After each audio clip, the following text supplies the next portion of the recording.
देखिए स्टूडेंट, एक क्वेश्चन है आपके सामने। क्वेश्चन क्या बोलता है? A path of uniform width runs around the inside of a rectangular field 38 metre long and 32 metre wide. If the path occupies 600 square metre then the width of the path is. तो आपको path की width बताना है।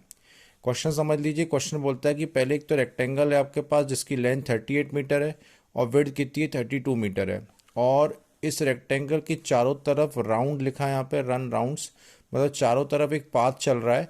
इस path की हमको width find करके बताना है कि इसकी विड्थ कितनी होगी, ये पाथ की चौड़ाई है ये कितनी होगी। ठीक है, ये हमको निकाल के दिखाना है। और वो ये भी बताया उसने क्वेश्चन में कि पाथ का टोटल एरिया, जो ये हैच्ड पोर्शन आपको दिखाई दे रहा है, इसका टोटल एरिया कितना है? 600 मीटर स्क्वायर है। तो इसको सॉल्व करने के लिए सबसे मैंने तो पाथ की जो विड्थ है उसको मैंने कितना अज्यूम करा है, स्मॉल एक्स किया है, कि माना पाथ की विड्थ कितनी है अपनी, स्मॉल एक्स है। तो यहाँ पर भी एक्स लिख सकता हूँ, यहाँ पर भी एक्स लिख सकता हूँ स्टूडेंट, यहाँ ऊपर इधर पे भी हम इसको एक्स लिख सकते हैं, और यहाँ इधर नीचे भी इसको हम क्या लिख सकते हैं? एक्स लिख सकते हैं, क्योंकि विड्थ है तो यूनिफॉर्म ही रहेगी वो चारों तरफ। अब नाम दे दिया, बड़े वाले ट्रायंगल को मैंने ए बी सी डी बोल दिया, छोटे वाला जो अंदर का रेक्टेंगल बन रहा है, सॉरी बड़े वाला रेक्टेंगल को ए बी सी डी बोल दिया, और अंदर वाले को पी क्यू आर एस बोल दिया।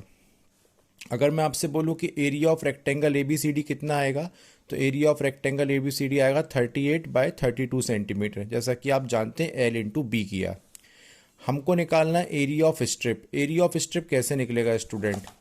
अगर अपन मेंसुरेशन के सिंपल कॉन्सेप्ट लगाएं एरिया वाले, तो ये बड़े वाले एरिया में से, यानी कि बड़े वाले रेक्टेंगल में से छोटा वाला रेक्टेंगल को माइनस कर दीजिएगा, तो आपके पास स्ट्रिप का एरिया निकल आएगा। तो area of strip equal to area of bigger rectangle that is A B C D minus area of smaller rectangle that is area of P Q R S. ये मैंने कर दिया। एरिया ऑफ स्ट्रिप हमको given है that is 600, तो यहाँ पे मैंने 600 लिखा। Area of A B C D 38 by 32 है, वो भी लिख दिया, minus area of P Q R S, ये तो पता ही नहीं है तो इसको भी अपन ने छोड़ दिया।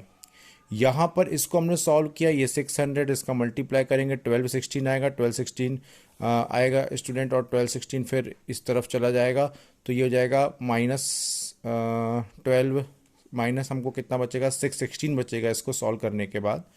माइनस से माइनस यहाँ कैंसिल हो जाएगा, तो area of P Q R S मतलब अंदर वाले रेक्टेंगल का एरिया बन रहा है P Q R S.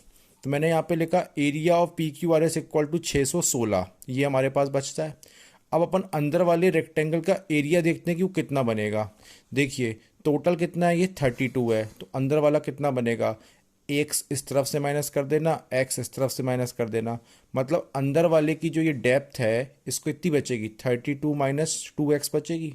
Similarly ये टोटल 38 है, यहाँ से x को डिडक्ट करिए, इधर से भी x को डिडक्ट करिए, तो कितना जाएगा? 38 माइनस 2x आ जाएगा। तो यहाँ से मैंने क्या कर दिया? 38 माइनस 2x लिख दिया इसकी अपन ने मतलब लेंथ को। अब यहाँ लिखा है area of P Q R S, मतलब कितना होगा? इसकी लेंथ इंटू इसकी विड्थ।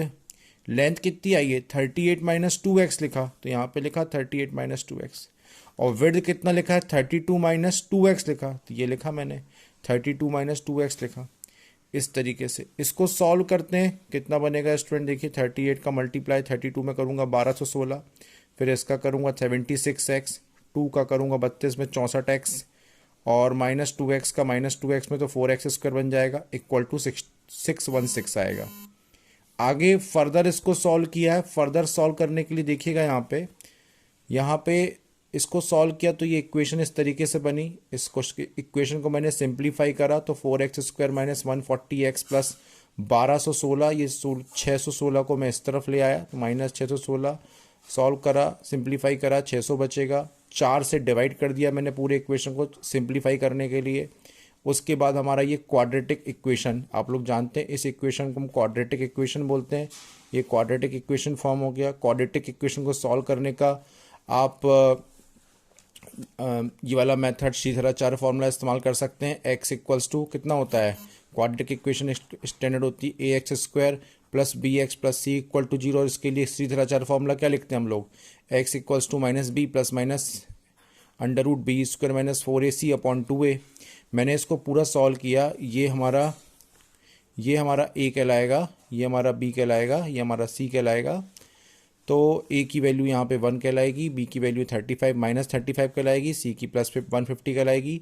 वैल्यू सबकी पुट कर दी स्टूडेंट। इसको सॉल्व करा मैंने तो यहाँ पे 1225 इसका स्क्वायर होता है 35 का, और इसको सॉल्व किया तो 15 150 इंटू 4 मतलब 600 आ जाएगा। 625 आया, 625 किसका रूट होता है 625 का रूट 25 होता है, ये आपको मालूम है। दो आंसर निकले, एक 30 और एक 5। ऑप्शन में 30 और 5 दोनों हैं। ऑप्शन में बताता है कि 30 वाला भी है 5 वाला भी है, पर एक ही सही होगा। क्योंकि इसको अपन ऐसे देखें स्टूडेंट कि अगर मैं यहाँ पे 30 रखता हूँ तो 38 माइनस 2 इंटू 30 बनेगा। 2 इंटू 30 का मतलब होता है 2 इंटू 30 मतलब 60, मतलब 38 माइनस 60 मतलब आंसर माइनस में आएगा। तो ये कुछ इनएप्रोप्रिएट लग रहा है, सही नहीं लग रहा कि कोई लेंथ माइनस में आ रही है। सिमिलरली इस तरफ भी होगा, 30 रखने पर ये वैल्यू 60 हो जाएगी, 32 माइनस 60 लिखेंगे ये भी माइनस में आएगा, ये भी इनएप्रोप्रिएट है।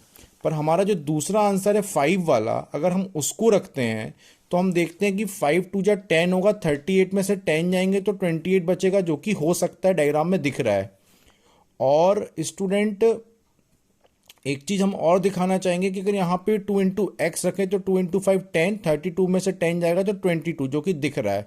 मतलब x की वैल्यू 5 क्या है, सबसे ज़्यादा अप्रोप्रिएट है। तो इस वाले क्वेश्चन का जो आंसर होगा ना वो 5 मीटर होगा, जो कि बिल्कुल करेक्ट आंसर है। तो आई होप कि आपको समझ में आया होगा। अगर इसमें भी डाउट आए तो आप मुझसे पूछ सकते हैं किसी पॉइंट में जाके, पर्टिकुलरली टाइम टाइम जो जिस मिनट में आपको समझ में नहीं आ रहा, जिस सेकंड में समझ में नहीं आ रहा कि ये वाला लाइन समझ में नहीं आया, तो आप पूछ लीजिएगा। इसका आंसर 5 मीटर ही सही है। Thank you so much student.